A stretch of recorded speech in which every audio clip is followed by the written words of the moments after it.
Big boss 8 day 2లో genuine గా అనిపించిన ప్లేయర్స్ శేఖర్ భాష, ఓం ఆదిత్య, నైనిక, విష్ణుప్రియ, కిరాక్ సీత, నబీల్, పృథ్వీ అండ్ అభయ్. శేఖర్ భాషకి కొంచెం హైపర్ ఉన్నా కూడా తను అనుకున్నది ఎగ్జాక్ట్ గా ప్రెజెంట్ చేస్తున్నారు. ఓం ఆదిత్య కూడా తను అనుకున్నది చెప్పడానికి వెళ్ళాడు. బట్ నాగమణి కంటే నెగటివ్ యాటిట్యూడ్ ఓం ఆదిత్య అని లో ఫీల్ అయ్యేలా చేసింది. నబీల్ ఇన్నోసెన్స్ ని ఆసరగా తీసుకుని ఏదో ఒకటి అనడానికి ట్రై చేస్తున్నారు. బట్ చాలా స్ట్రాంగ్ యాటిట్యూడ్ చూపిస్తాడు తొందరలోనే. డే 2లో ఫేక్ అనిపించిన players first Nikhil. Because Nikhil ప్రతి ఒక్కరి విషయంలో ఇన్వాల్వ్ అయ్యి అందరి కళ్ళల్లో పడాలని ట్రై చేస్తున్నాడు. బట్ ఈ ప్రాసెస్ లో వేరే వాళ్ళ వర్క్స్ లో కూడా ఇన్వాల్వ్ అవ్వడం వల్ల నెగటివిటీనే కాదు కంటెంట్ కోసం బాగానే ట్రై చేస్తున్నాడు. ఫేక్ గా అనిపించింది. అండ్ సెకండ్ నాగమణి కంట ఏదో ఐసోలేట్ అయ్యి ఒక్కడిగా ఉండి ఏదో ఐడెంటిటీ కోసం ట్రై చేస్తున్నాడు. బట్ ఆ ప్రాసెస్ లో ప్రతి ఒక్కరిని ఏదో ఒక యాంగిల్ లో డీసెంట్ గా మాట్లాడేది పోయి ఆర్గ్యూ చేయడానికి ట్రై చేస్తున్నాడు. పక్కన వాళ్ళని మ్యానిపులేట్ చేయడం కూడా స్టార్ట్ చేసేసాడు. డే 2లో స్ట్రాంగ్ అనిపించిన players is one and only Nainika.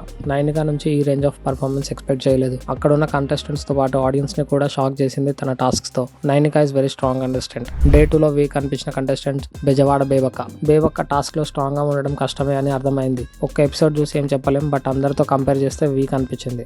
Day 2లో ఓవర్ ఎక్సైట్ అయిన కంటెస్టెంట్స్ సోనియా. బికాస్ గోటితో పోయేదానికి గొడ్డలతో ఆన్సర్ చెప్పినట్టు అనిపించింది. స్ట్రైట్ గా చెప్తే అయిపోద్ది. బట్ కంటెంట్ కోసం తన ఒరిజినాలిటీని మిస్ అవుతుందని అర్థమైంది. అండ్ ఈ ఎపిసోడ్ లో యష్మి వర్సెస్ సోనియా వార్ కూడా స్టార్ట్ అయిపోయింది. ఫైనలీ డే 2లో contestant of the day goes to Nainika. Stay tuned for more Bigg Boss reviews.